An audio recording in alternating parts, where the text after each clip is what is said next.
Assalamualaikum warahmatullahi wabarakatuh. Perkenalkan, nama saya Muhammad Ilham Habibur Rahman dari Prodi Pendidikan Kimia semester 4 Universitas Pilpat.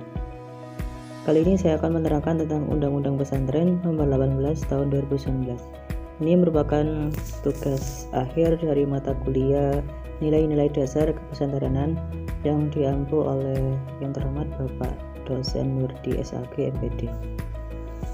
Pembentukan undang-undang ini bertujuan untuk menjamin penyelenggaraan pesantren dalam menjalankan fungsi pendidikan, fungsi dakwah, dan fungsi pemberdayaan masyarakat, yang mana diperlukan pengetahuan untuk memberikan rekognisi, afirmasi, dan fasilitasi kepada pesantren berdasarkan tradisi dan kekhasannya. Bab 4. Pengelolaan data dan informasi. Pasal 47. Nomor 1. Menteri mengembangkan sistem informasi dan manajemen untuk mengelola data dan informasi pesantren. Sistem informasi dan nomor 2. Sistem informasi dan manajemen sebagaimana dimaksud pada ayat 1 diselenggarakan secara terpadu dengan pengelolaan data dan informasi oleh menteri. Nomor 3. Data dan informasi hasil pengelolaan digunakan untuk pengembangan pesantren. Bab 5. Pendanaan. Pasal 48. Nomor 1. Sumber pendanaan penyelenggaraan pesantren berasal dari masyarakat. Nomor 2. Pemerintah pusat membantu pendanaan penyelenggaraan pesantren melalui anggaran pendapatan dan belanja negara sesuai dengan kemampuan keuangan negara dengan ketentuan peraturan perundang-undangan.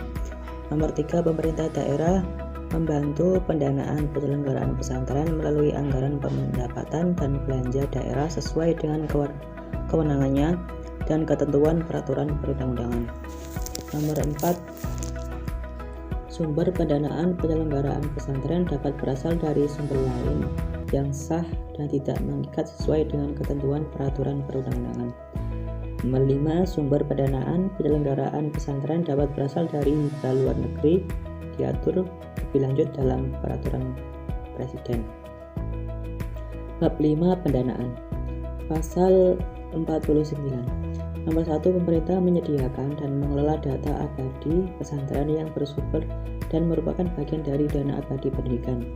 Nomor 2. Ketentuan mengenai data abadi pesantren sebagaimana dimaksud pada ayat 1 diatur dengan peraturan presiden. Bab 6. Kerjasama. Pasal 50. Nomor 1. Dalam meningkatkan peran dan mutu, pesantren dapat melakukan kerjasama yang bersifat nasional atau internasional.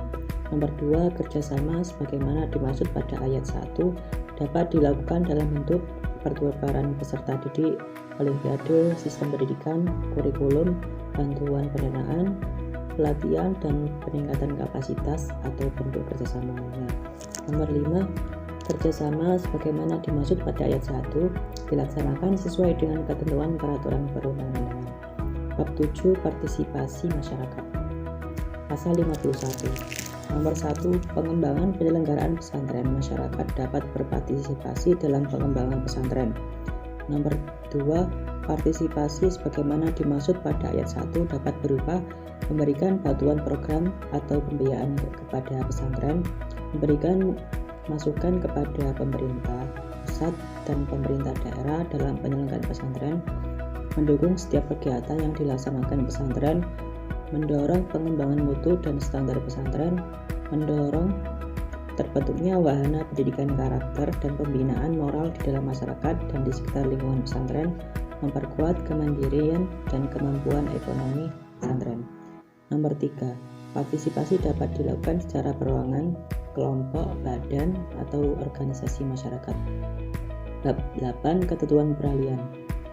Pasal 52. Pada saat undang-undang ini mulai berlaku, semua peraturan perundang-undangan yang mengatur mengenai penyelenggaraan pesantren dinyatakan tetap berlaku sepanjang tidak bertentangan atau belum diganti dengan peraturan yang baru berdasarkan undang-undang ini. Pasal 53. Yang pertama, pada saat undang-undang ini mulai berlaku, semua peraturan perundang-undangan yang mengatur mengenai pesantren disesuaikan dengan ketentuan dalam undang-undang ini. Nomor 2. Penyesuaian sebagaimana dimaksud pada ayat 1 dilakukan paling lama 3 tahun terhitung sejak undang-undang ini diundangkan. Bab 9. Ketentuan penutup. Pasal 54. Nomor 1. Peraturan pelaksanaan dari undang-undang ini harus ditetapkan paling lama 1 tahun terhitung sejak undang-undang diundangkan. Nomor 2, pemerintah pusat harus melaporkan pelaksanaan undang-undang ini kepada Dewan Perwakilan Rakyat paling lama 3 tahun terhitung sejak undang-undang ini diundangkan.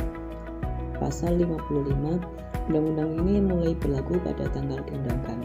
Agar setiap orang mengetahuinya, perintah pengundangan undang-undang ini dengan penempatannya dalam lembaran negara Republik Indonesia. Terima kasih.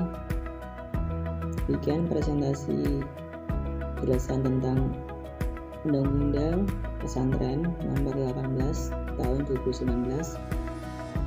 Assalamualaikum warahmatullahi wabarakatuh.